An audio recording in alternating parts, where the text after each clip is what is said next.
Friendly TV is the low-cost streaming service for those of us who remember when television was truly special. I've added a link to Friendly TV in the description section of this video. When you use it to try it out free for 7 days, you will also be supporting this channel.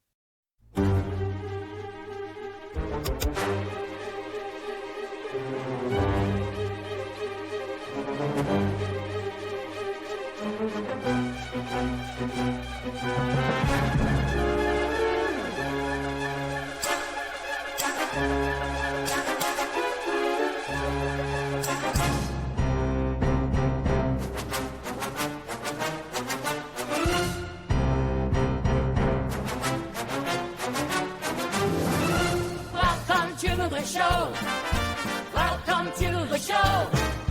Welcome to our wide world of soda. We're drinking weird stuff while we talk about the good stuff. Welcome to our wide world of sodas. Wide world, wide, wide world of soda.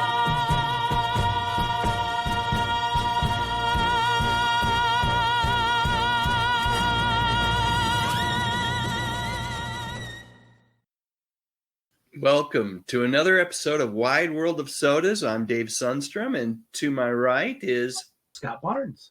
And we are here to, we're going to try a soda out, a very unique soda, and then we're going to talk a little bit about Star Trek, the original series today, right, Scott?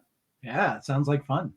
All right, so I picked this month's soda. We're going to have you pick next month's, but I picked this one, and it is the Oreo Coca-Cola Zero Sugar.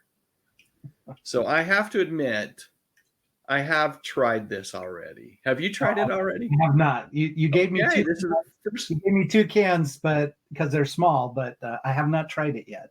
Okay. Well, let's crack her open and see what you think. All right. Give it a whip. I even got a. Oh, you're putting it in your glass. Yeah. I got a glass. It What do smells you like think? Oreos. Yeah, has a hint of Oreos, doesn't it?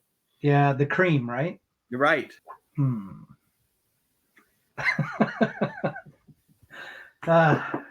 That's novel anyway. You know, it doesn't smell like it tastes. That's right. That's why I wanted you to smell it before you tasted it. I'm not sure what it tastes like. But Yeah. I mean, it's not bad. It's not offensive in any way, but it's meh. It's a solid meh. I actually don't mind it, but it's not as good as regular Coke Zero.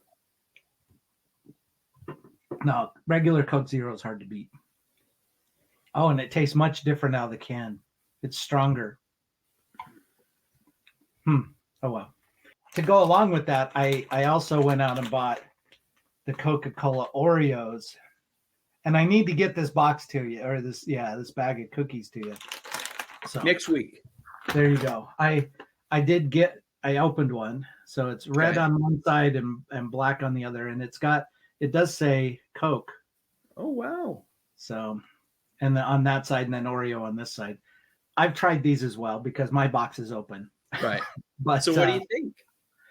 It's horrible. It's awful. And they put Pop Rocks in the frosting so that you get the fizz like you're eating the carbonation fizz. They're not awful. They're just not wonderful. How's that? Oh, this is disappointing. You know, it's like when they come up with these different unique flavors, you hope that it's, a match made in heaven. They're just not the two great tastes that go great together. So if you had to rank them out though, this or the cookies, which one would you go with?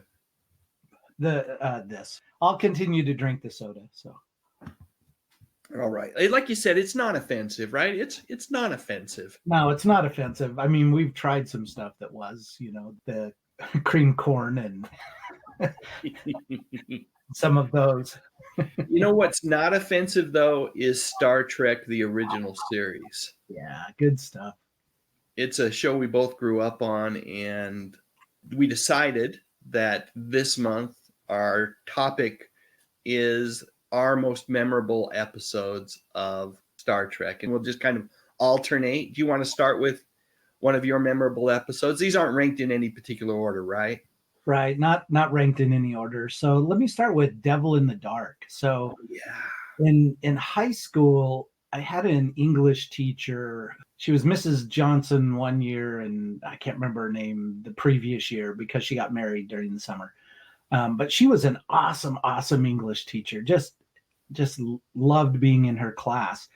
And one of the things that we did was she would give us scripts to different things, and we would, as a class, we would do dramatic readings, so to speak, of, put on the show. And one of those was Devil in the Dark. So I still have a photocopied or mimeographed, maybe even, script of Devil in the Dark.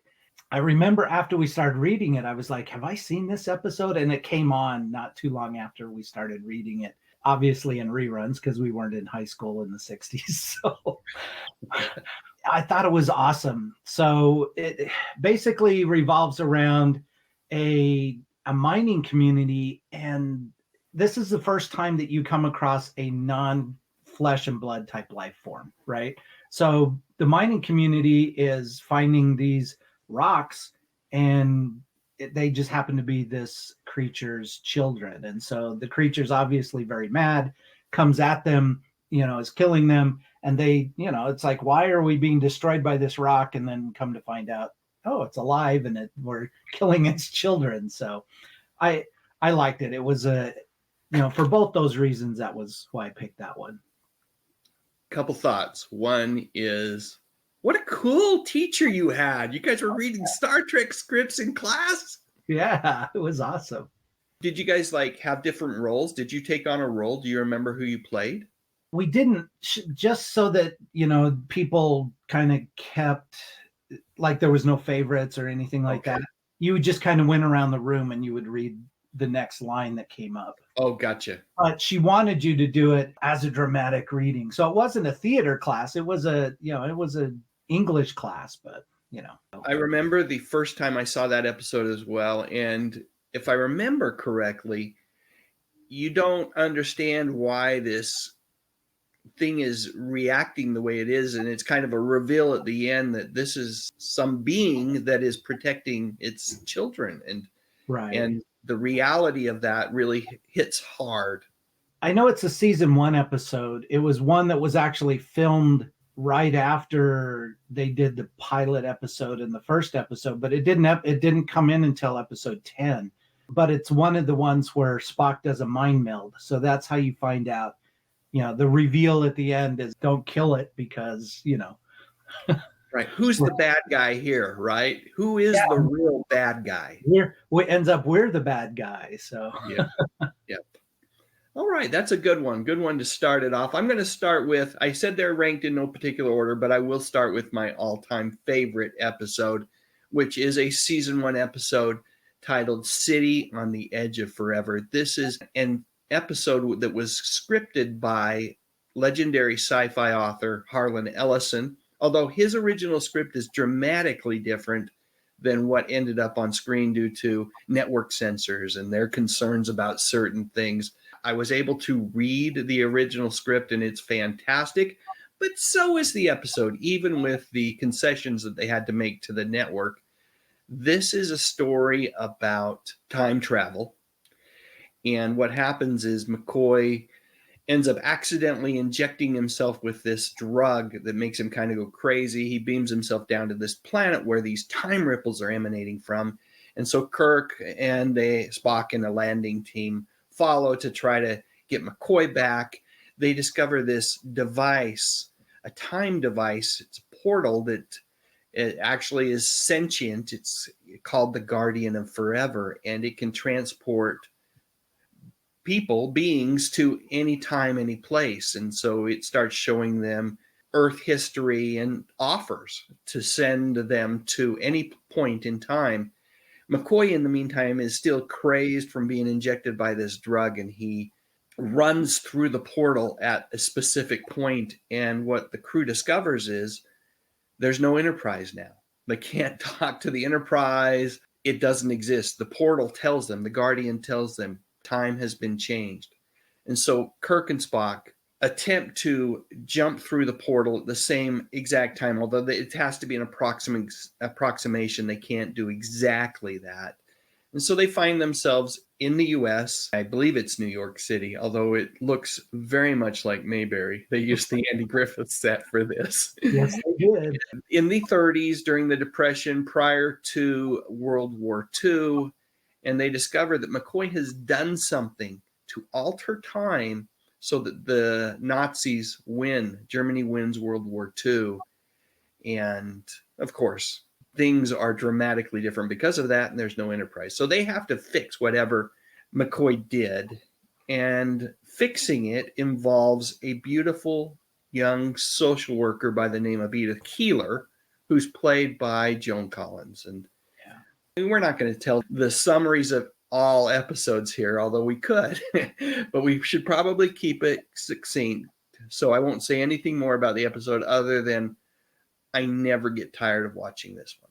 And it's probably one of the most critically acclaimed of all the episodes. It is a fantastic episode, and it is on my all-time favorites list. You know, I'm sure everybody's seen it by now, but wow, what a tough ending.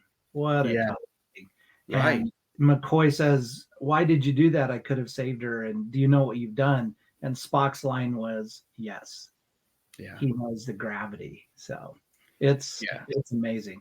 Speaking of final lines, I believe the final line is uttered by Captain Kirk, Jim Kirk, as they get ready to transport back up to the Enterprise. The line is, "Let's get the hell out of here." All right, your turn, Scott. All Give me right. another one. So let's go with the Carbonite Maneuver. Yeah. Carbonite. So basically, the Enterprise is out exploring like they're supposed to, and they run across a probe. The probe basically attacks them, so they end up destroying it. And by destroying it, the mothership comes up, which is just this ridiculously large vehicle, very large, intimidating vehicle that just there's now a standoff, right? And there's an argument between, not an argument, but a discussion between Kirk and Spock about being outmatched. And Spock's basically saying, when you're outmatched in chess, it's checkmate. There's nothing else you can do. And Kirk thinks about that for a minute and he says, "Not chess, Mr. Spock, poker." And so he bluffs with this substance called Carbonite. And, the standoff occurs. And then, it ends up at the end that they don't destroy each other. This is one where the reveal at the end, which is always fun, right? The reveal at the end is it's a 7-year-old Clint Howard is the captain of this ship or the commander of this ship. And he offers them a drink and a tour of the ship. And, they want to get to know each other better because all of a sudden it's Clint Howard. Right, because there has been an image they've been dealing with, which is much more frightening. Right. All part of the poker game. And then when they encounter Clint, or whatever the character's name, can't remember now. But I love it. The Tranya! Let's all have Tranya! Clint talks about filming that episode in a book called The Boys that he and Ron Howard wrote together, which, covers their careers in television and movies. And he says that the Tranya was actually grapefruit juice and he hated every swig of it. But he was a professional. He drank it. Oh, he was a professional. At 7. Yeah, at 7. Yeah. He was a professional at like 3 or 4 when he was on the Andy Griffith Show eating peanut butter sandwiches. Yeah, there you go. Speaking of the Andy Griffith Show, I think I mentioned it earlier, but the City on the Edge of Forever has a lot of scenes that are filmed on a set that Andy Griffith Show used commonly for Mayberry. My next choice, a season 2 episode, used those sets again. So we've got a couple of Mayberry connections here. It's called A Piece of the Action. It's from season 2, and it's where Kirk and Spock and Bones go down to a planet. They go down to try to fix a contamination that had taken place 100 years earlier. It's a civilization of Iosians that tend to be quick to imitate things. And so the previous starship, the Starship Horizon, USS Horizon, had left some books. This was before the Prime Directive had come into place. They'd left some books, and one of them was about 1920 Chicago mobs and the gang wars. And the Iosians had taken that book and used it as their diagram, their blueprint for society. And so the whole episode's about gang wars and Kirk and Spock and Bones trying to fix what, undo what had been done 100 years previously. It's a humorous episode that is directed by none other than James Comack. And if that name sounds familiar, he is the guy who did like Chico and the Man and Welcome Back, Kotter. It's definitely in his wheelhouse to do a lighthearted, more fun episode of Star Trek. My next one's keeping with the fun theme would be The Trouble with Tribbles. Oh, yeah. And that was a second season episode. I think everyone has seen this. They know the plot line. Basically, they get to a planet where they've got some shore leave, and they're at the same planet for shore leave with some of the Klingons. Uhura comes back with this little furry ball that purrs. Oh, cute little thing. And it ends up they multiply like crazy. And so it's like, how are we going to get rid of all these before we have no food left? It's a lot of fun. It's funny because in a couple of like next gen, or at least one next gen episode, they end up back on the Enterprise one during the Tribbles episode. So there's some throwbacks to that, but it was a lot of fun being on there. There was a character by the name of Mudd, Harry Mudd. Harcourt Fenton Mudd. Yes, Harry Mudd. And he recurred in at least one more episode. I find this one funny because it's one of those where they poke fun at themselves. These little tiny creatures are just furry and lovable, but they're taking over the world. So yes. So Harry Mudd, I almost included one of those episodes in my list, and if we'd done a top 10, I would have included one. But there was Mudd's Angels, there was I Mudd, and then I believe, I know, but I haven't watched the episode since I was a youngster. But I believe Harry Mudd shows up in the animated series as well. Oh, cool. Great character. Great episode, and lots of fun for sure. Lieutenant Commander Scott, I believe, gets in a bit of a rumble, if I remember that episode. There's quite a problem. Yeah. All right. You talked about them going on leave, and that reminded me of one that's on my list, which is Shore Leave, an episode from season 1, where the Enterprise finds themselves on a planet. They're exploring a planet to potentially use for shore leave. It's hospitable to human conditions. It's beautiful. But there's a catch. As they go down just to kind of see if it's going to be okay for shore leave, the landing crew discovers that whatever they think about in their head becomes a reality. I don't know if you remember this episode, but I believe McCoy makes a comment about the White Rabbit in Alice in Wonderland. And the next thing you know, there's this gigantic white rabbit saying he's late and goes down the rabbit hole, and Alice follows him. And from there, it's an utterly crazy episode, but super fun. The reveal is, and we're giving all sorts of spoilers here, but it's an amusement park, and they just have to be careful what they think about it. It's a delightful place for shore leave. Do you remember that episode, Scott? I do. This was the first time that Sulu, you get his Japanese heritage. You get the samurai coming out after Sulu. So it was good. Was that a season 1 or that was season 1, wasn't it? Yes, that was season 1. Okay. I'm trying to think. Trying to blank on who was responsible for writing that story. Oh, I do know. Theodore Sturgeon, another science fiction great, wrote that episode. This was fun. In a future episode, we've got to do Next Generation and maybe another one down the road, talk about some of the movies too that are fun. I know you have a list already prepared for those. I do, but we can talk about whatever else. I'm always happy to talk pop culture. Yeah. Any excuse to crack open a soda, right? Yeah, I opened the second can. I'm still drinking it. It's growing on me. Yeah. All right, my friend. It is, as always, a pleasure to hang out with you. Look forward to grabbing lunch next week and figuring out what sodas we're going to drink in future episodes. Should be a lot of fun. All right. And I'll bring your Oreo. Oh, you've talked them up so much. I can't wait. All right. And thank you to all you viewers that have hung out with us now for however many long minutes this was. We always do tend to go long, but we truly appreciate you hanging out with us. And don't forget to share your memories in the comments section. Like and subscribe if you enjoy this video. As always, just a reminder, whether it's Wide World of Sodas or any other videos on this channel, we talk about music, movies, mostly TV from decades gone by. I like to say it's the good stuff. Thanks again for joining us. Thanks, Scott. Thanks, Dave. Are you tired of paying way too much to stream live television? Well, my friends, let me introduce you to Friendly TV, where you can stream over 50 live TV channels each month for less than the cost of a fast food combo meal. And yes, that price also includes an unlimited cloud-based DVR, and you know what that means.